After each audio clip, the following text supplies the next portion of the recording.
Hello friends, કાલે આપણે વેચાણનું bill કઈ રીતે બનાવવું ત્યાં જોયું.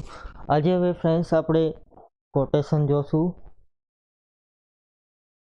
એટલે કે આપણે કોઈ પણ વ્યક્તિને કોટેશન આપવું હોય તો એ કઈ રીતે બનાવવું. તો અહીં સૌ પ્રથમ ટ્રાન્ઝેક્શનમાં જશું, એમાં આવશે સેલ એન્ટ્રી, એમાં આવશે ફ્રેન્ડ્સ કોટેશન. અહીં ટ્રાન્ઝેક્શનમાં સેલ એન્ટ્રી, એમાં આવશે કોટેશન. અહીં નવું કોટેશન બનાવવા માટે નવું એડ કરીશું. અહીં ડેબિટ કરીશું. અહીં સાબર સેલ્સ અથવા તો સમીર નોવેલ્ટી અથવા તમે નવું પણ એકાઉન્ટ ક્રિએટ કરી શકો. અહીં સમીર નોવેલ્ટી લઈ લેશું અથવા તો સાબર સેલ્સ લઈ લેશું. એમાં ટેક્સ ઇન્વોઇસ લેશું.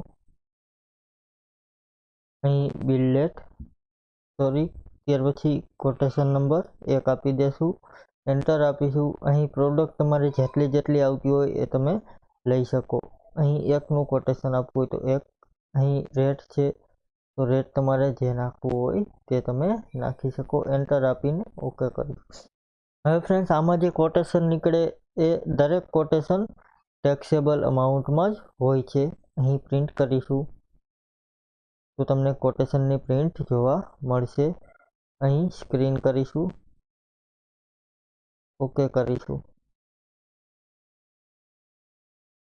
આ પ્રમાણે ફ્રેન્ડ્સ તમને કોટેશનની ડિટેલ જોવા મળશે.